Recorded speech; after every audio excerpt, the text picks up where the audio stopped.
So, we're going to have a lot to talk about today. As many of you already heard about the release of Elden Ring Nightreign in 2025. Long time no see. I know, it's been ages, Fox. I missed you. Mwah. But, Elden Ring Nightreign 2025. First thing we're going to do is we're going to watch the trailer. Thank you. We're going to watch the trailer. We're then going to watch it for a second time, try to break down and analyze everything that we see. And then after that, we're going to go over the article with all of the information regarding it from the people who played it for, what was it, 6 hours? And try to piece together what type of game this is going to be so that way when everyone has an understanding of what it is going to be like. Oh, before that, can I point something out? Yes, go right ahead. Also, more Falta! It made you angry? Okay, go on. What? Oh, because... No. You know, everyone's allowed to be wrong sometimes. It's okay, Fox. Except me, I'm always right.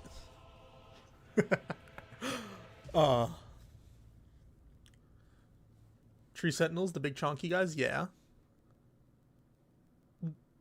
Okay. No. Those aren't Tree Sentinels. Tree Sentinels are the, Asylum Demon. Yeah, those were basically the Asylum Demon. But, no, those aren't Tree Sentinels. Those are, the Tree Avatars. Erd Tree Avatars. That's what they are. The Sentinels are the guys on the horses. You didn't even realize? That was like one of the first things I said when I first saw it. I'm like, oh, Asylum Demon. FromSoft loves to reuse their bosses in different ways. It's great. You got many of them. Just not that. That is fair. All right, is everyone ready for the trailer for Nightreign? Let's go ahead and make sure we got this on the highest quality I can.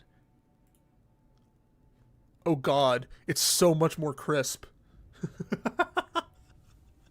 I was not expecting that to come out so crisp after that. This is gonna break my computer. It's not gonna break my computer, that's a meme. But I have a 1080p monitor. I'm not I don't want to mess up my monitor. It's probably not going to mess it up one video, 3 minutes, but we'll be fine. All right. We're going to go through the trailer now. We're going to watch it first, and then we'll run it back and go through it piece by piece.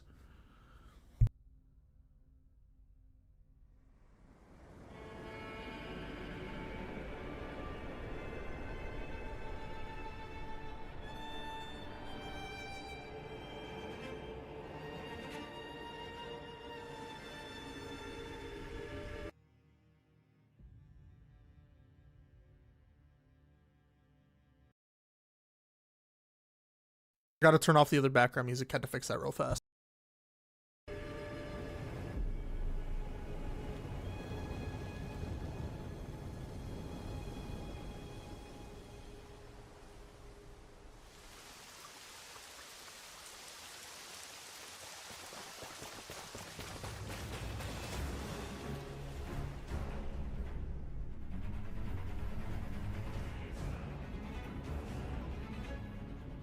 Only you can prevent Eldritch wildfires. I'm loving the blue fire, though. That's nice. Was that a rat? No, it was the guy. It just looked like a rat from above. Oh, there's the bird I've been hearing so much about. Yeah, nice little crystal glow to him. Yo, Spoder.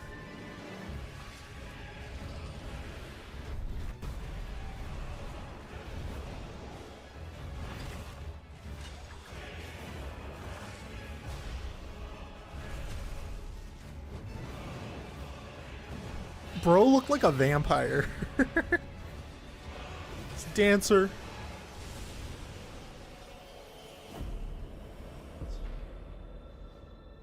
Tragedy must be averted. Everyone's favorite firekeeper. And for that, I need your help. That was actually kind of cool.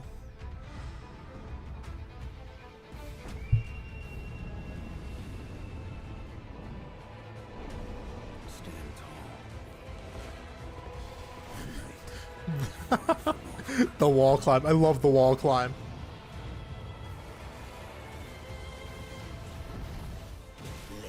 There was Nameless King. Oh. Look at him. He's just a little guy. Don't shoot him.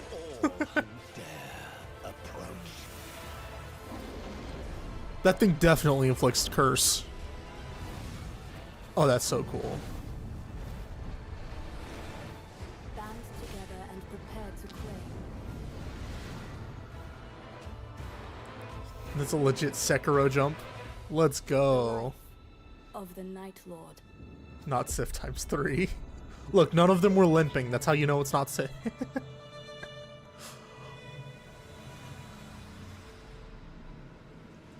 That was a good looking trailer. I'm not gonna lie. That was actually interesting. When I first heard about this, I was kind of scared. But now let's go over this and break down some of the stuff it actually has. You don't like the bird because you don't like birds because they think being able to glide into Souls can really mess up some of the pathing. But then again, if this is an arena combat rush, boss rush, adventure type mode, instead of adventure world, then I can give it a pass. That's fair. Alright. So yeah, none of these are in the places they're supposed to be. I do have a little bit of information beforehand regarding this, so it is supposed to be like a roguelike. And so a lot of stuff's going to be shuffled around, which makes sense.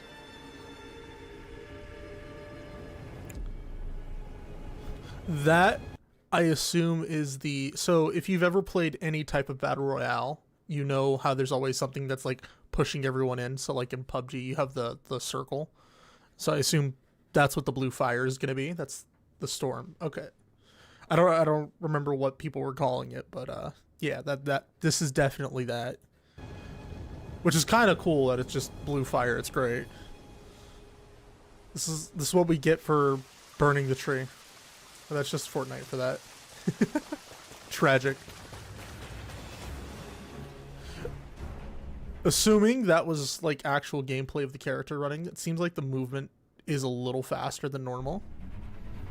They do a lot of slow-mo in here though, so it's kind of hard to tell. I do like the way the effect goes over the castle like that. That was kind of cool.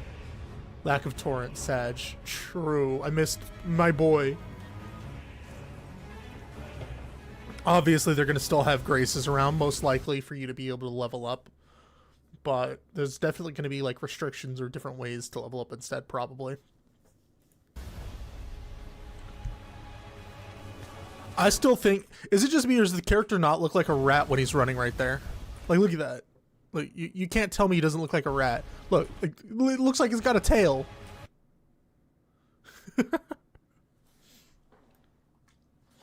He do be kind of zooming, though. Seekers of redemption. You were chosen. Thrown together by forces. This might actually be straight up just Fortnite Elden Ring. Supposedly, from what I had heard, the bird is going to let you pick where you go, but this might also just be an entrance animation for the game, for when you start in your game, and it'll probably just drop you off somewhere random, instead of letting you pick where to go. It's possible. We haven't gone over the article yet.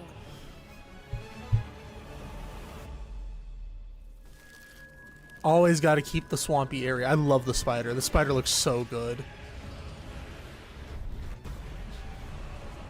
That was a really cool weapon. That seems normal. The grappling hook. That's going to be so much fun. Movement does look faster. Maybe like a 1.5 Sekiro movement. Also, Duke's whatever Freya returns. And then look at this guy right here. He's literally dressed up as a vampire.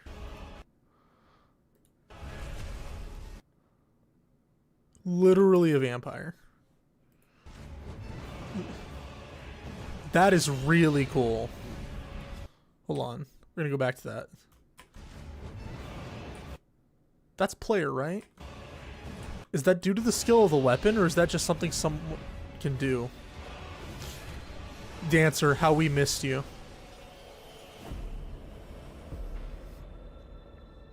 Tragedy must be averted.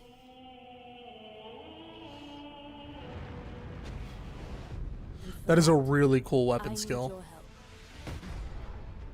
And it does seem like weapons actually have legit drop attacks again. As you know, in Elden Ring, we don't have drop attacks. We have attacks that we could do while we're falling, which is just normal attacks. You think it was a double jump and a weapon skill? Most likely. Most likely.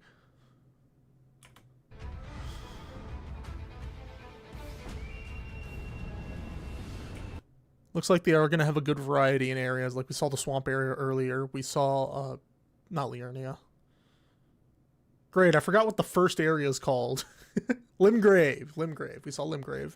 Now we have the lava area over here. So you can summon the bird of the tree, probably. Most likely. That's just the way it views on here. It's probably to get you out of, like... It's most likely more of an underground area. So it's probably just taking him back to the surface. But there's also the potential that it'll just let you control it to go to where you want. Most likely, it's just a set path. I love the wall climb. It is so good. This is easily my favorite part of this. We gotta watch that again. Look at him go! Assuming this is just actual gameplay, no speed up or anything, that is really fast. That is actually really, really fast. Look at him go! It seems like you're always dashing, but it might just be the characters dashing normally. Nameless King, we missed you. Was the enemy faster too? Hold on. No, enemies seem to be fighting at about the normal speed. It might be a little faster, but I'm not entirely sure. That is 100% exactly how you climb walls in Sekiro. Beautiful. Beautiful. I love him. Look at him. He's so he's adorable. Look at him. It's satisfying. The omen seemed normal speed. Okay. I thought so too. Gaping dragon but small. It's Gaping Dragon's son. This scares me.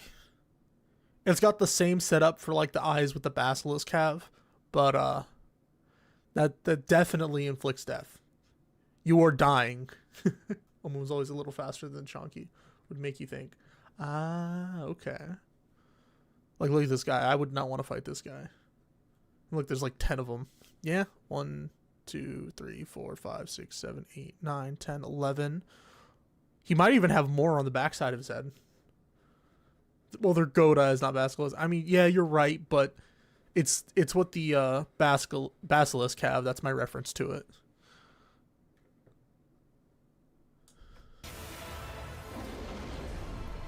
And this is so cool. It's Cerberus. He has a chain. It's so cool. He's split into 3.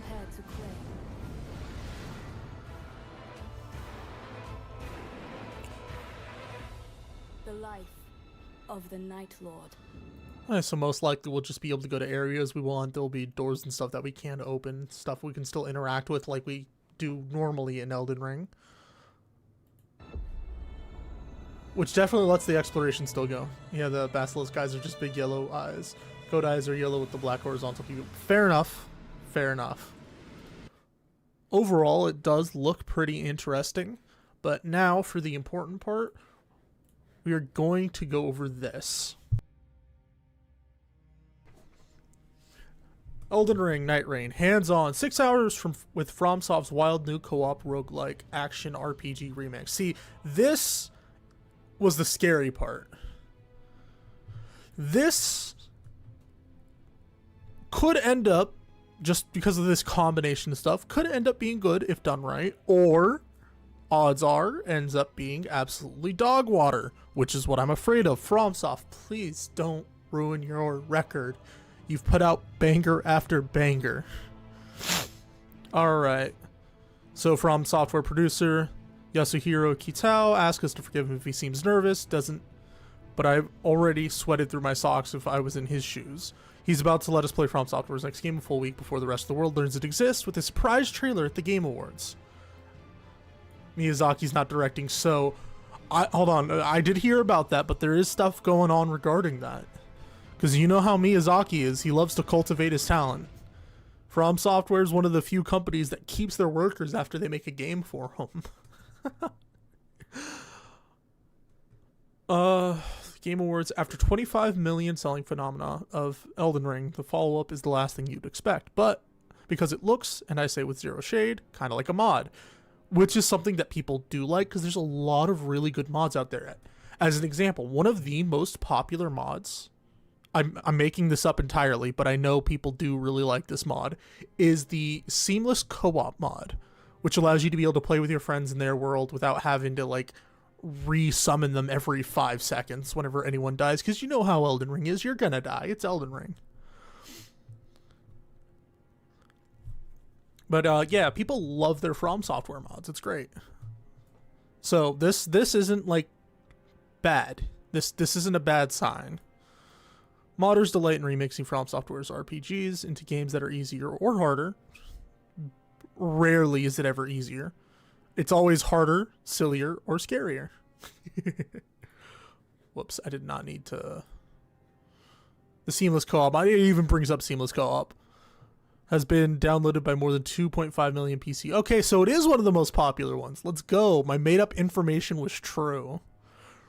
Randomizers that shuffle Souls games, items, enemy locations, are mainstays of the speedrunning events. That is true. I have played a few randomized mods of the previous games. They are pretty fun. One of my favorites is the fog wall randomizer, though. Because you just go from each different location to different location. You have to figure it out from there.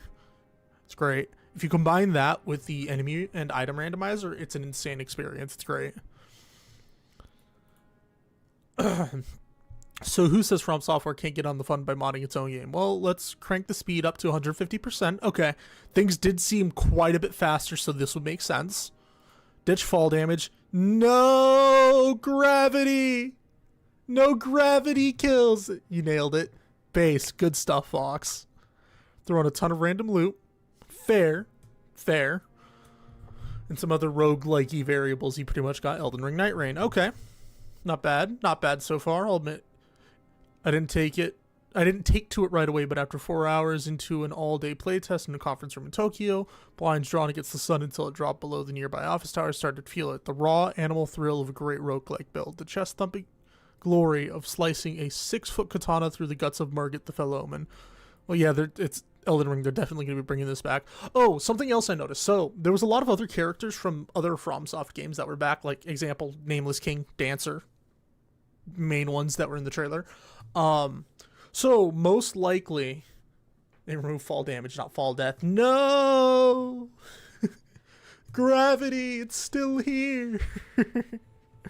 But so I kind of want to take this as like a spin-off in the sense of like the first Fire Emblem Warriors. I think it's the best way to put that. Because it was just like an amalgamation of like everyone's favorite stuff from the other games thrown into a Warriors game. It had like everyone's favorite characters from the most popular games. So it was more of a fan service game than anything else, really. So this is most likely going to be like mostly fan service with all the comeback of all the random bosses from everywhere. Probably cool armor sets from old stuff too. Proccing a bleed that chunked off 10% of his health bar. That's about normal. Yeah, that's about normal. Then mashing my character special ability to double all the damage I just dealt. Glorious. So each character is going to have a special ability. Most likely it's going to be in the vein of like what was that other battle royale? Apex Legends, that's the one. Most likely going to be in that vein. So it's probably going to be like 1 or 2 special abilities. And then they're all going to have a cooldown. Because obviously, if you can spam a special ability, it's not really special. Nightreign is simultaneously part Elden Ring and part totally new ground for a studio that's gotten very comfortable making a certain type of RPG over the last decade. Fair. Speed Gracer. Spin-off makes a perplexing first impression, treating Elden Ring's weapons, enemy types, and starting zone Limgrave as an all-you-can-reuse asset store. Vibes get even stranger when you see a battle royale style wall of deadly rain encircling the map, and characters dash. Wait, I thought it was gonna be the fire. Oh, maybe the rain is setting everything on fire, so that would probably be it. And characters dashing around on foot like they're set to permanent fast forward. Now, nimbly mantling cliffs and walls. I mean, if we're moving like that much faster, then we probably don't need torrent. But like having torrent would be nice. It's always nice to have torrent. It almost seems sacrilegious to take the pieces of the game that was so microscopically assembled and go hog wild with them. If Da Vinci wanted to repaint the Mona Lisa doing a Gene Simmons tongue thing, well, sure, he earned it, but it'd be an adjustment, you know. You know what? That's fair. I think Nightreign reminded me that in the 90s, Capcom balked at the sudden popularity of bootleg, hacked versions of Street Fighter 2 arcade machines that sped up combat and added wild special moves like mid-air fireballs until they went out and played them. They knew there was clearly no going back. Precision game balance be damned, the speed was just too much fun. The resulting official upgrade kit, Street Fighter 2 Turbo, Hyper Fighting, literally a mod set the pace for every iteration of Street Fighter that followed. That is true, they did up the speed. Old school Street Fighter was pretty slow. And now it's just all over the place. Nightreign is Elden Ring Turbo, condensed 3-player roguelike. So, here's another one of the scary parts. 3 players. It's a question of whether you're able to play on your own or not. If it's forced 3-player every single time, that's going to be rough for people without friends, because you know FromSoft players, they don't have friends. Not me trash talking. But this could be scary if they force it. If it's forced, that is going to suck. Because, you know, most people just like to play FromSoft games by themselves, in all honesty. I mean, every now and then people are like, oh, I'll play with a friend, but usually it's not. The little dash of Monster Hunter to it. This is something I like to see. You guys know me. I love my Monster Hunter. Even though you've never seen me play it except from like 2 videos for like 5 minutes. As you choose a final boss to face at the end of each 30-ish minute run. It's assuming you survive the 2 days. Okay, 30 minutes a cycle isn't bad. You need to go back and finish World. Come on, get to 999, Fox. I believe in you. Assuming you survive the 2 days with the circle shrinking to a focal point somewhere in alternate Limgrave. Each night accumulating in its own tough boss battle. So each night there's going to be a boss battle. We don't know what's going to... I will not be doing that. That is valid. Been playing Dark Souls 2 recently. Beat Satan and the Prisoner. Won't name the bosses since he hasn't played it. I am 3 out of 4 main bosses. Look, I haven't played it, but I know a lot about it, Morphalta. You could just say the names. It's fine. It's not a big deal. I'm not worried about spoilers for Dark Souls 2. I started my first session by dropping onto the map from a spectral bird. Okay, so it seems like it is going... The bird is literally the Fortnite battle bus. You get to choose where you go. That's kind of... that kind of takes it. The answers was so Fortnite. There it is. There it is. I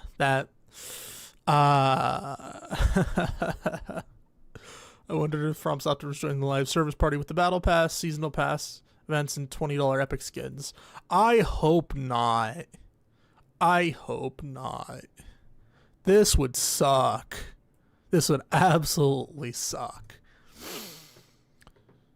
We wanted to have a game that felt like a complete package out of the box on the day of purchase, so everything is unlockable. Let's go. It's not what we consider a live service game. Let's go! Says director Junya Ishizaki, who served as the battle director on Elden Ring and has been with From Software since the original Dark Souls. Nightreign will get some post-release balance updates, as Elden Ring itself did, but beyond that, we're still in the process of thinking about the possibilities, he says. Oh, you're right. This is what they get for putting ads all over the place. So at least this confirms it's not going to be that based. I didn't see it in between this and this. They just quit throwing ads all over. Put the ads on the side. Make the article easier to read. Bunch of jerks trying to make money. Make your money better in different ways that are less intrusive. All right. The rotten old Iron King lost sinner have no clue how to get the Duke's dear Freya. Good luck. Good luck. Nightreign is Ishizaki's baby. Via an interpreter, he told me that he'd been brewing game ideas when President Hidetaka Miyazaki. I almost got the two end parts mixed up. Suggested he try directing. Okay, so Miyazaki putting him in the directing, but the way this reads is as if he wanted to like cultivate him as a director. So either this guy already has a little bit of experience working on stuff with Miyazaki, and Miyazaki's like, okay, I think you're good enough to do this now. That, or the alternative, which is less likely and also far more horrifying, the guy gave the idea to Miyazaki, and Miyazaki was like, you know what, I don't want a part of this, you do it. Which would be terrifying, but I doubt it. Miyazaki loves cultivating his talent. So it's most likely he saw potential and he knows the guy's been doing some stuff for a while. And he most likely was like, hey, yeah, I think you got this. Go ahead. So you went to Lost Sitter, then Freya, then Rotten. Get wrecked, Morphalta. He put together the pitch and got a green light. The one bit of guidance that sticks out is he basically said, do it as you please for this project. This is scary. This is scary. Do it as you please. Because if he's not running this by someone else, there's the potential that he, goes a little too far in it. It's very likely the first. It most likely is the first Morphalta. But we haven't seen anything that wasn't really like, their typical gameplay style. I mean, I guess we got Sekiro, which is basically the same game but much faster. But this is kind of scary. I would love them to double check with Miyazaki every now and then to make sure it's good. But if Miyazaki's putting his faith in him, I'm gonna put my faith in him too. It's a lean and unusually straightforward game for From Software. No PvP elements, no invasion, no combat. A little sad, but also valid. So it's just purely co-op. No invasions, no esoteric multiplayer, covenants, a la Dark Souls. You want to have a sense of accomplishment for each. We wanted to have a sense of accomplishment.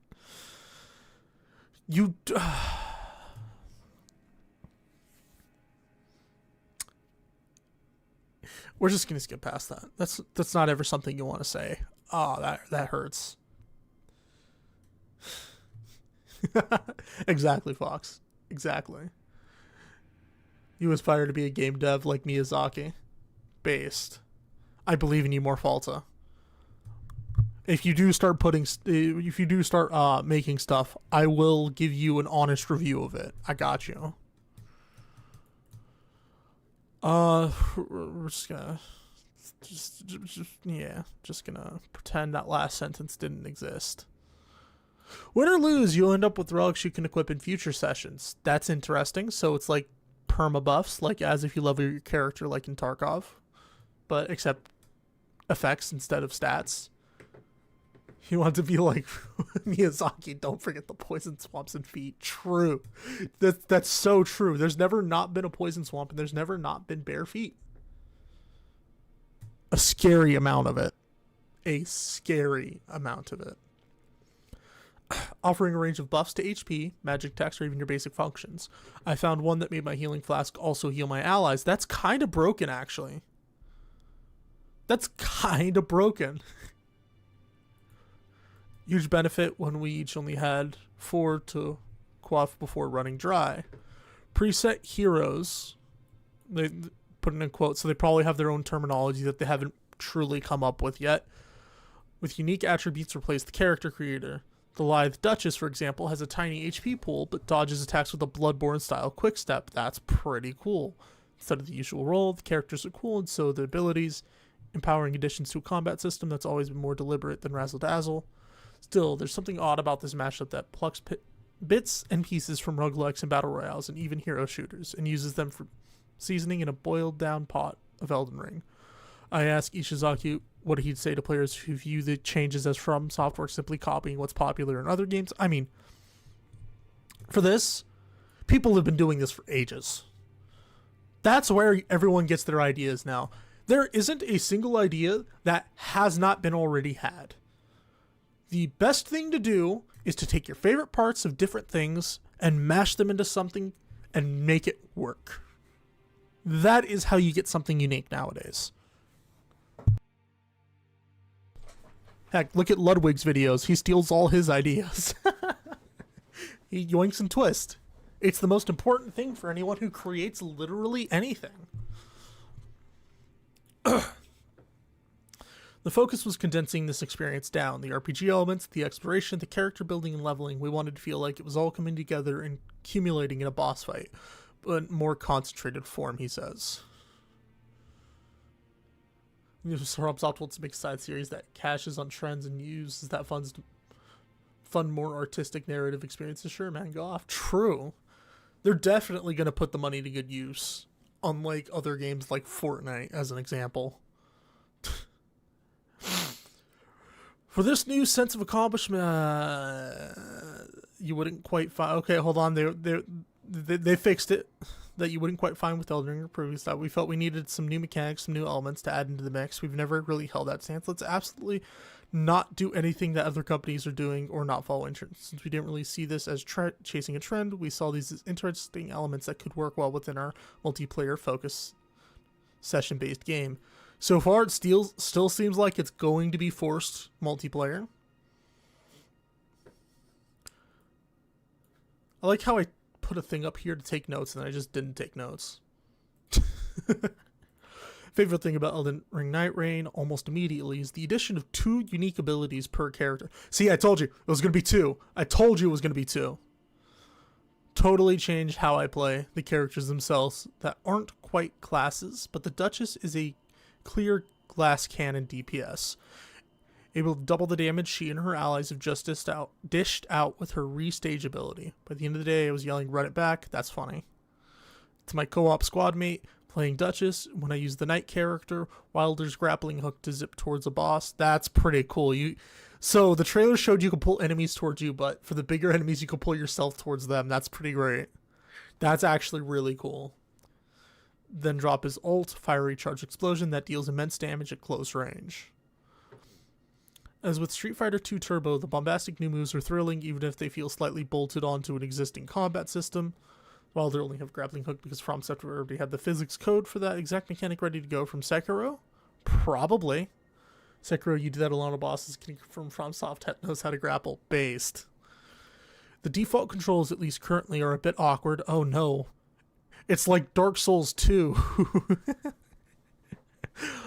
Instead of getting their own dedicated buttons, the abilities require first hitting the Y or triangle on a gamepad at the same time as one of the triggers.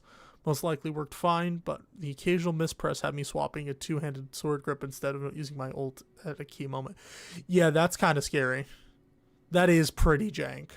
It's not as jank as the interact button being tied to the same button as your heavy attack, but it is still pretty jank. Looking at you, Dark Souls 2. Looking at you.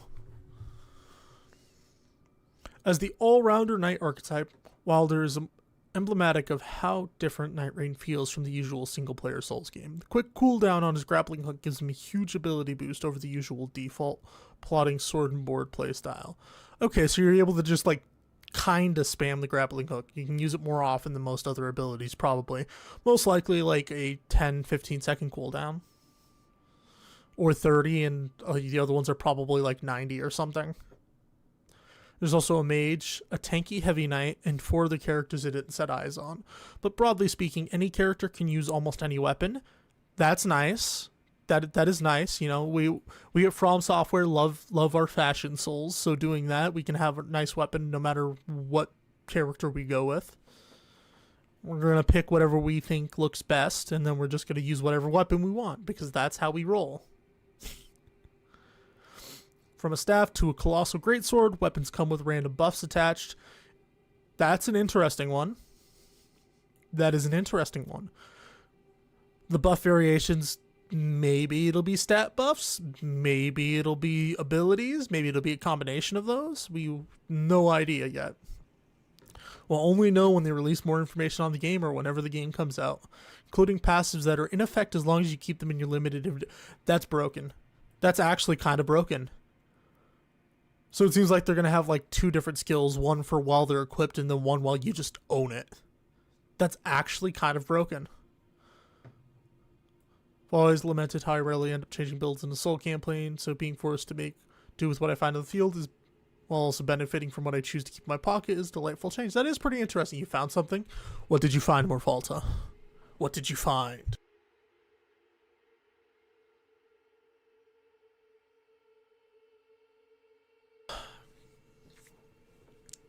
When I first drop onto Nightraign's map, I don't know how to decide where to go, so I dash towards the nearest fort and immediately get in over my head. At level 1, you're extremely squishy. Fair, that's how it goes. You're supposed to be squishy at level 1. But there's always a low-level camp not far away that serves as an easy source of runes to farm for 1 to 2 levels and a couple weapon pickups. Sites of Grace dot the map to refill your flask and let you level up all your stats in one go. No RPG picking and choosing, but they no longer provide a completely safe haven.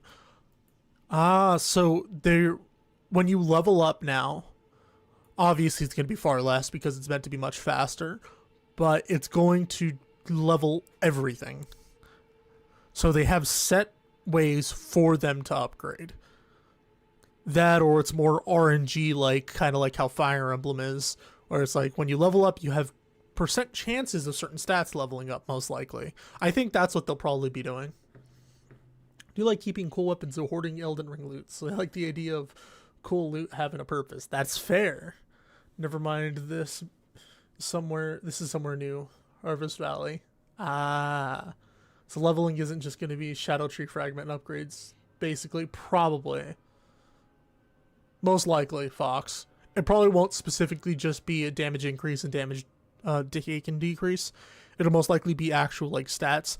There's probably going to be weapons with a few stat requirements, I'd assume. I don't think they would drop that entirely, but it is possible. But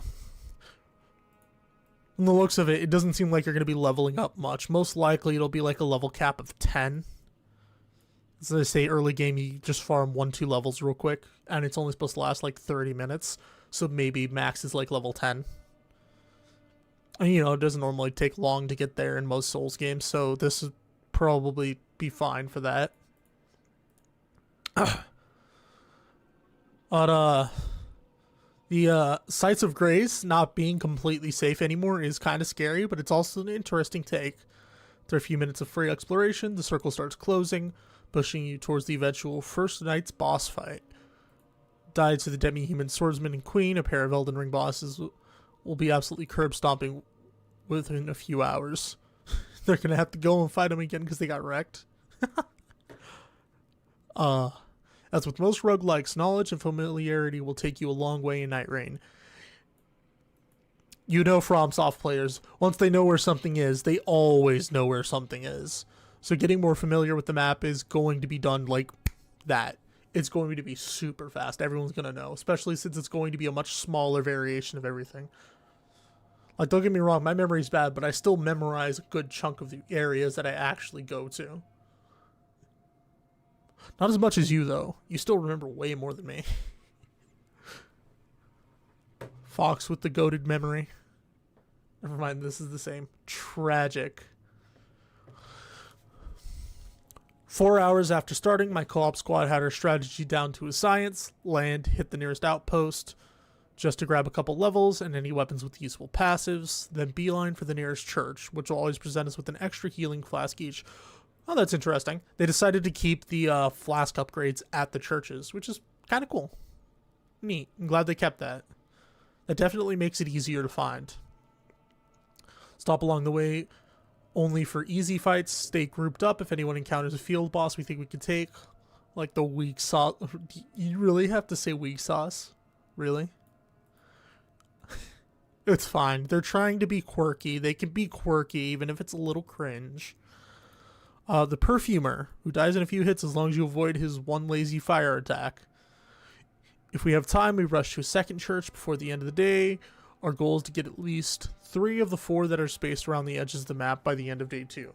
Well, it seems like they're just going to have just generic enemies just be like field bosses for every now and then. You know, like how in Dark Souls 1, you know the Minotaur that had the dog in its room? The Capra Demon, that's what it was called. I remember now. How the Capra Demon just later on down the line ended up just being a generic enemy used in what was the area called? I don't remember what the area was called. It had the Ceaseless Discharge. You had to beat you have to beat Lost Izalith. Yes, thank you. It's been so long, I'm surprised I even remember the boss name. But yeah, they just became common enemies down there, so most likely what they'll do is the random world enemies that they have, they'll probably set those to be randomly world bosses every now and then. Calling out targets and abilities is key. Against Night One's boss, we gang up on the fast but weak demi-human swordsman while ignoring the lumbering queen. Our guardian uses his ult, an AoE dive bomb. Was that the one we saw in the video? Where he smacked his weapon on the floor, flew into the air, and then just crashed into them? Most likely. To revive one of us when we go down. Oh, no, this is something else. It's a revive. You heal your allies in Nightreign by simply attacking them. This is funny. This is actually so funny. I like this. If I ever introduce someone to the game, I'm not going to tell them. I'm just going to attack them to scare them. It'll be so funny. But also, this is kind of nice because now you don't have to rely entirely on flask or like healing equipment. Or even healing spells. Although they definitely are still going to have those because, you know, it's just like a staple. By the time we fight Margit the Fell Omen on night 2, we're arguably overleveled. Having cleared out a fortress, deleted dragon thanks to massive bleed, hit, doubled by Duchess restage. This character sounds broken. This character actually sounds broken. Doubling damage is insane. And even stop by an item vendor to grab some smithing stones. Okay, so we could still upgrade our weapons. I don't know if we'll be able to upgrade armor or not, because you know how FromSoft is. But then again, we don't even know if we'll be able to actually use armor, because like they said, other characters are preset. Most likely, that's just what they look like. Most likely, we're not able to use armor. It's most likely going to be just like weapons and talismans and stuff. Maybe shields. Probably shields. Definitely shields. Most likely. Maybe. Not entirely sure anymore. But it looks like you can buy stuff as well. Instead of just smithing stones, you probably buy a few weapons as well. Most likely, because that's just how vendors usually are. We're nearly at what we think is the game's level cap of 15. Ooh, I was close. I was close. They said they think the level cap's 15. So it's probably 15. Maybe 20. Most likely 15. I didn't think they were going to make the level cap very high if the game's meant to be super fast. When we fight the final boss for our run, a Cerberus stand-in with some fiery bad breath. Hey, I knew it was going to be called Cerberus. Let's go. I love the chain that they have too that they just hit you with. The first time we face it, we're nervous, but it proves easier than one of the potential Night 2 bosses. Tree Sentinel flanked by 2 other heavily armored riders. Now this just sounds terrifying. Then again, I'm just traumatized by Tree Sentinels.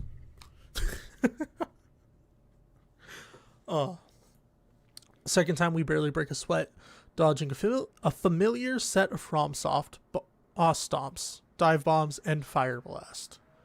I do not want 3 Tree Sentinels at once. Note that exactly. You know the area where we have 2 Tree Sentinels? I doubt anyone actually fights those. I only fought them one time, and it was to test how tanky my character was. Any other time, I ran straight past them. 1, sure. 2, no. 3, definitely not. You fought and killed them. What a legend. 1 doesn't respawn. What a legend. Beautiful. I just ran. I turned tail and ran. I'm not fighting those. After some discouraging defeats at the hand of bosses who seemingly had overly tuned health pools, those back-to-back wins felt good, real good, in a way that roguelikes make you want to start all over again and experience the same rush with a new build, or see if you can recreate that exact combination of items that just made you feel invincible. Like my favorite roguelikes, Nightreign seems eager to pepper gear with stats that compound in ways that range from, oh, this will change my build, to I am now more powerful than God. That's a great way to that's a great explanation. I like this. But it was hard to judge those combinations in this preview. Much of the game's English text was not yet inserted. That's fair. That would definitely make it a little bit more difficult to decide what to do if you don't understand the language. With often unhelpful fragments of item descriptions. They kept the item descriptions! The lore! We're gonna still get to keep the lore! That's gonna be beautiful. It's everyone's favorite part of the Elden Ring, or of Elden Ring. Dark Souls. Bloodborne. Every FromSoft game. The item descriptions. Can't wait for the poorly translated mod for this game.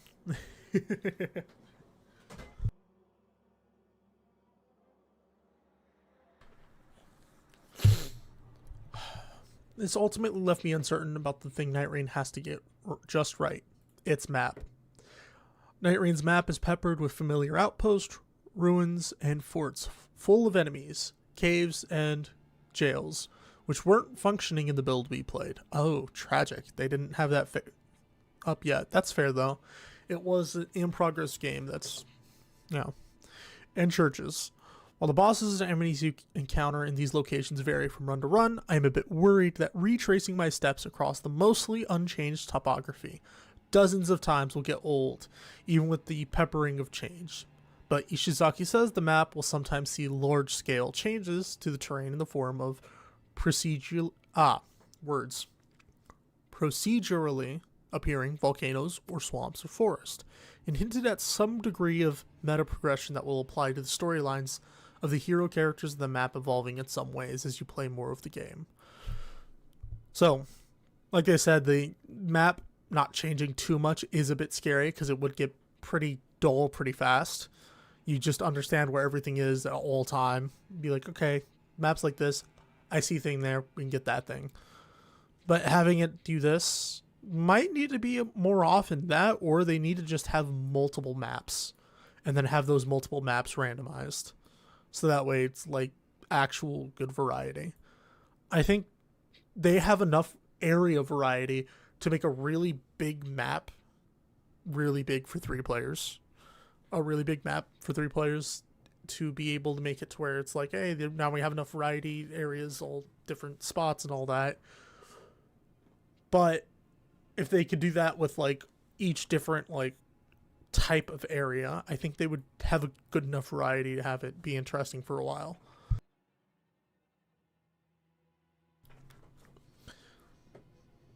We wanted the map itself to be a giant dungeon so the players have the chance to traverse and explore a different way every time they play, he says.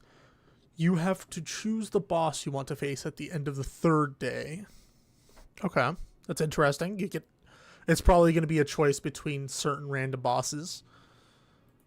Once you've made that choice, maybe you'll have an idea of how you want to strategize against that boss, and this might change how you approach the map. We wanted to offer players that agency to decide, okay, I need to go after a poison weapon this time to face this boss. See, this is kind of...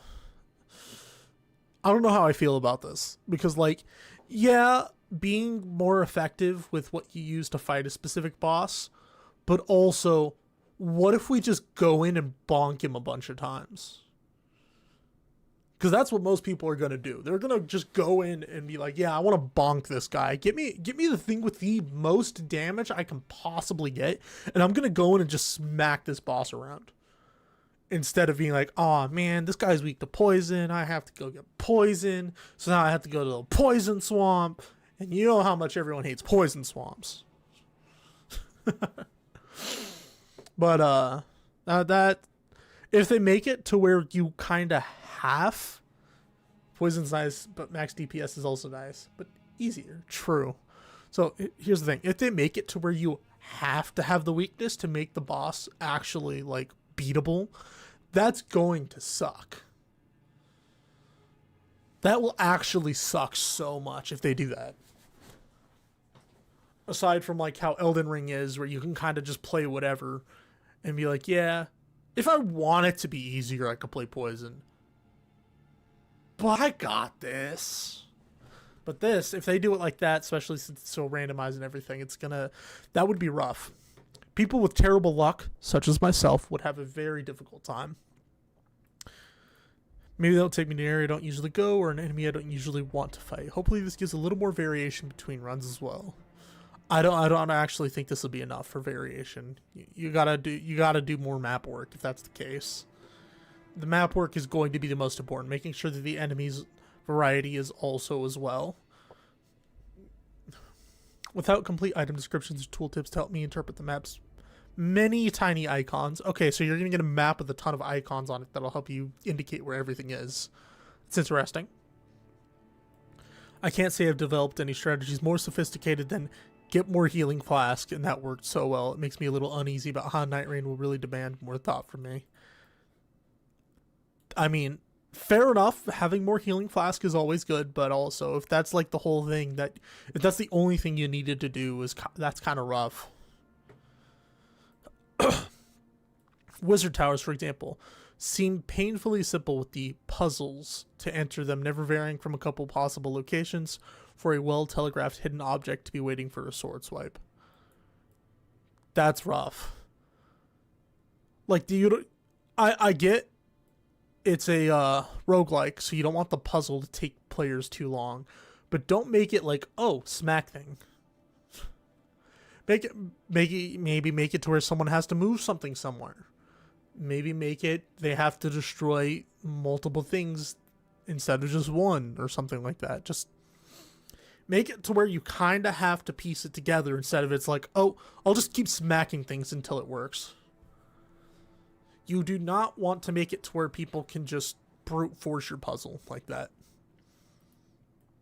I was already sick of reenacting the same rote solution and same climb to the top of the tower for a treasure chest after a couple hours. These simply need to be more complex and more varied to stay interesting than a couple of hours of play, which is worrying in a game meant to be played over and over again. Yeah, that is kind of scary. That is kind of scary. If the puzzles get old after just a few hours of play, that's unfortunate. That shows that they need either a lot more variety and, like they said as well, some more complexity. Maybe there's like little maps that lead to certain parts that lead to other treasures or whatever. Maybe there's hints that you could pick up to help you decipher some puzzles if you need to. Or maybe you get a map, a treasure map that just leads you to an area with a treasure in it that you didn't know about. Because treasure isn't probably going to be marked on the main map. It's like, oh, hey, this area, like how when you have to find the ring to get to the key to get into the academy. As an example, they give you a little map, shows the little area where the dragon is, has a little circle around it and all that. It's like, hey, it's here. And you have to pull up your old map and just compare it to that and be like, oh, okay, this is where it's going to be. Let's go there. And if that's randomized as well on where the location is, then it's like, hey, we might end up stumbling on it right now, or we might end up having to cross the map to go get it, which would make the exploration a little better in that sense. Because now there's a bit more of a reward to it, especially if you make it to where that treasure map leads to something that's like guaranteed to be good. I hope these sorts of issues are merely a symptom of the early build and not indicative of what will hopefully be a richer, more varied strategic play space in the final game, which will be out sometime in 2025. Place your bets. When do y'all think this is going to be coming out? I think it's going to be June. It's either June or towards the end of 2025, which might as well be 26 at that point. You think summer? That's not a bad one. Whew. It'll be just in time for Steam's summer sale. The thrill of higher pace will only work for so long, and when it wears off, Nightreign needs something to fill the void left by the lack of From Software's famously intricate level design, or it simply needs more maps. What I was saying earlier. More maps would definitely help solve that issue, because then if it's randomly deciding between the multiple maps more often, and then those maps are also being randomized, that'll make the experience much more difficult to get everything memorized and going down like that. FromSoft has indicated that this is the map. With nothing beyond the confines of this reimagined Limgrave, discovering there's actually a remixed Caelid, remixed Liurnia, and so on and so forth would certainly... I don't even know how to pronounce this. so I'm just not even going to try. My worry that the terrain itself will prove a weak link. Assuage. Okay. I think this is my first time ever seeing this word. But as drastically different as Nightreign is from Elden Ring itself, I did get the sense of one thing is the same as it ever was. From Software is still holding tight to plenty of secrets. One day with Nightreign wasn't nearly enough. And that's the end of the article. It means like make me feel better. That's fair. I figured based on the context of it. But there's a lot to unpack there. I didn't notice anything saying that it wasn't forced multiplayer, so potentially forced multiplayer, but I really hope not. I figured you figured. I appreciate you letting me know, though, just so that way we got the 100% guarantee. The money back guarantee, Fox. We got the money back guarantee. But the game itself, based off the gameplay from the trailer, you know, looked great. The gameplay looks great, but based on here, it seems like it is going to be forced co-op potential. I really hope they allow people to be able to play by themselves because, you know, it wouldn't really be a FromSoft game at that point. Is this more gameplay of it?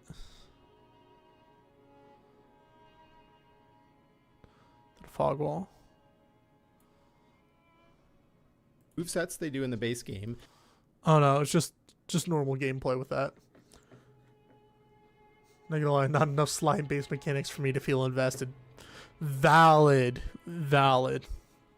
But quick breakdown of the overall thing for Nightreign. It is going to be a roguelike, kind of like a battle royale as well, but instead of working against people, you're working with people. 3 players max. Potentially you can play by yourself. I hope so. There was no confirmation on that through here that I saw, but maybe I just missed it. You can still use whatever weapons you want, which is great. That's a bonus. You're stuck to certain character classes, so you most likely there's the potential of no armor, so it'll be like almost exclusively weapons or talismans and stuff like that. It's a bit rough. It has potential from what this is saying. The map design's kind of scary in the sense of it's not enough. But it is an early build, so we'll have to wait and see what they're going to do. I don't know if we'll get more information regarding this or not. But I think the best way to think about this game is to treat it as a spin-off. A fan service spin-off. I think that's just how it should be. That's how we should treat it. We should not treat this as, oh, this is next big FromSoft game, because obviously it's not intended to be like their next big actual game, because it's not, you know, your typical FromSoft playstyle or anything like that. I mean, it still has a lot of the same mechanics and stuff in it, but it's just not. According to the stuff we found in here as well, it's also going to have its own lore. There's going to be their own unique item descriptions, and the heroes, they haven't coined a proper term for it yet, will each have their own kind of storyline that will progress as you progress through the game, which is interesting. I think that's a cool way to do that, especially with the perma buffs you can give yourself prior to actually playing. Well, you play, you get things that you could potentially keep and put on your character to give them the buffs for in the actual thing. So, is this going to be good? I hope so. I'm a little worried about it, but I'm not like terrified anymore. When I first heard about it, I was terrified. I'm like, oh no, it's over. FromSoft's doing a cash grab. Oh no, oh god, please stop. But after seeing the trailer, going through here, seeing the quality of everything, getting the breakdown of it, it doesn't seem like these people are just giving this review for money. That is something that people do sometimes. This seemed fairly honest. I would say it's definitely a bit wordy, but that's how articles go. That's, you know, they got to keep you in to see those ads to make their money from that. But it seems interesting. I think it has potential. I think this could be a very good game if done right. From the looks of what this said now, it might be a bit rough around the map design and the puzzles. It seems like those are the two things that they need to work on the most, which is kind of difficult for at least the puzzles, because, you know, you don't want the puzzles to be... Here's the thing. If you've ever played D&D, you will understand. People suck at puzzles. People are absolutely dog water at puzzles. The last campaign I run, I gave my buddies a sliding puzzle. I put an image, broke it up into 9 sections, removed a piece, put the piece in a chest. They found the piece. All right. They ended up going to the final area of the dungeon. They found the sliding puzzle. The first thing they did was they stuck the piece in there, even with the description of like the symbols. There seems like they form a symbol, but it doesn't seem to be matching. First thing they did was they put the final piece in there. They were just trying to brute force it. And it was like, nothing happens. Would you like to remove the thing again? Okay. And then because I was showing them like how the puzzle looked on there too. I'm like, it was pretty obvious it was a sliding puzzle. So they started sliding it around. They were there for an hour. They were there on that sliding puzzle for an hour. It was kind of funny. So I gave everyone a legendary item to start off with to, you know, work with their character's lore. You're not going to believe what they did to solve the puzzle. Go on. Guess. Just take a guess. What do you think they did to solve this puzzle? I'll give you a hint. Yep. They used a wish spell.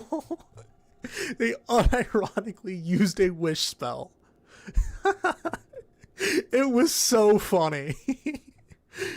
Their characters started fighting over who was handling the sliding puzzle. And then one of them just gave up and like, you know what? That's it. I wish this puzzle was solved. Oh, almost more faulted. They did try breaking it. I will not lie. They did try to break the puzzle. It didn't work. None of them could deal enough damage to it. Oh. One of the characters was about to stab one of the other ones over being like, no, it's my turn to try the puzzle. It was so funny. But, yeah, so I think one of the things that FromSoft would benefit here is working on the puzzles, making them better than just, hey, do basic thing. All right, puzzle's gone. They need to make it just a little more complex. Maybe if they think it's too complex, put a hint near it. Something to help people decide, oh, hey, or not decide, figure out, hey, this is thing we need to do. Because, yeah, people suck at puzzles. It was a 3x3 sliding puzzle, Morphalta. 3x3. That was 9 pieces. Oh, God of War puzzles. God of War puzzles were actually pretty good. I think there was only one in the original that I struggled with. I don't remember though, but I was also a kid at the time. That was ages ago. Man, I'm old. Why do you gotta come in here and make me feel old, Morphalta? But, as I was saying, though, this is just... I think one of the biggest things they're going to do is work on those puzzles. The next thing they're going to need to work on is having multiple maps. Having multiple maps and then the randomized elements of it would give enough variety for people to not get bored with it and be like, oh, I'm done after like a few hours. Pretty sure I graduated high school before God of War 3 came out. I didn't even know this God of War 3. I knew of 1 and 2 and that was it. Oh wait, was God of War 3 the one with the kid? The one with his son? I didn't play it, but I think I know. I think I know which one you're talking about now. But overall, it does seem really interesting, though. I think this will be fun. I mean, look at this bite. Look at the spider. It looks so killable. Aha. No, but seriously though, I think this will be a fun experience, and I really hope they do it well. It is a bit concerning that Miyazaki isn't directing it, but if he's gonna put his faith in this guy, and Miyazaki loves to cultivate his talent, then no, there were 3 God of War games. Then the new ones, God of War and Ragnarok. Ah, I see. But God of War 3 was PS3. Man, I haven't heard anyone talk about a PS3 in a while. Makes me miss the PS2. Man, I'm old. Fox, why are we old?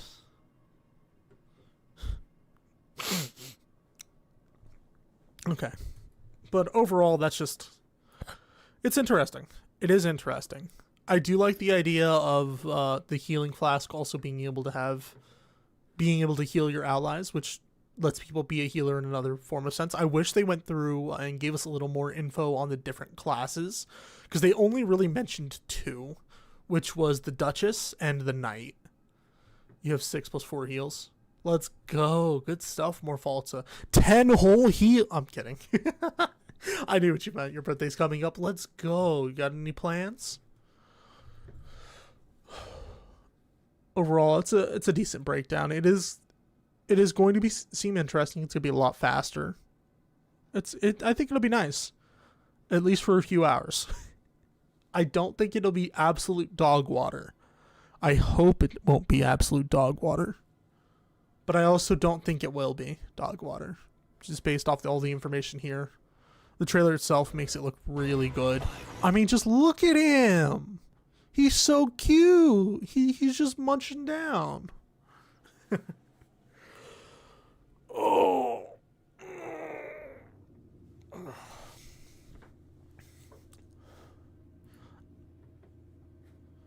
I do hope this game ends up being good, though. I would love to stream this. You think you'll get Dark Souls 3, 1, and Sekiro and the Cult of the Lamb? Do it. Do it. It'd be worth it. Trust. Alright. Aside from all that, I don't have anything else planned. So, does anyone want any videos or anything before I decide to end stream? I mean, we're going over this for like an hour, so that's not bad at all, in all honesty. I think that was pretty good with the way we went through, broke everything down, put all the information together.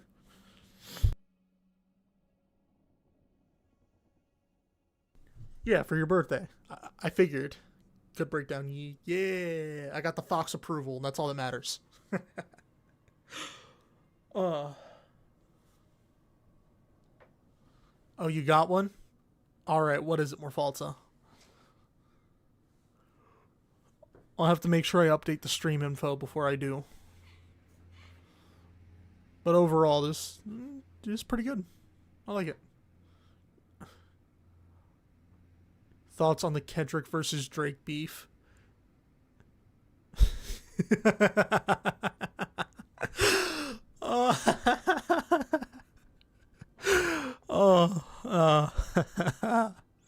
That laugh mostly sums up my thoughts. It is so funny. Bro called him out so bad, and he's just calling him a pedophile over and over and over and over, and it's so funny. He's doing it constantly. Like, at this point, I expect him... He's already done a music video. I wouldn't have been surprised if Kendrick got Drake's mom in there to also call him one. It would be so funny. It would have been so funny.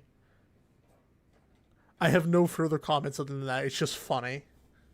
Drake literally is not beating the allegations, and Kendrick just keeps going on him about it.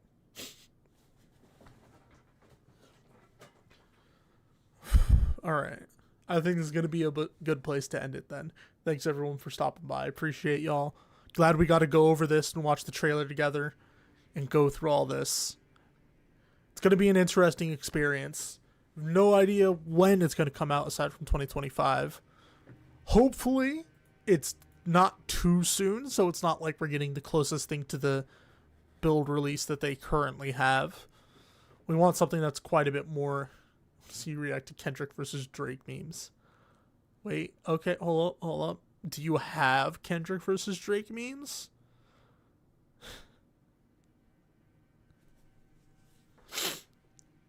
Because if not, I can give you a little bit. I can give you like a week to stack them up, because it's going to be a bit before I actually have anything to do on Tuesdays, because we did beat Fear and Hunger 2, and I need to plan out the Masochism mode run, because you cannot go into that mode without a plan, because you will not get anywhere. You absolutely will not get anywhere.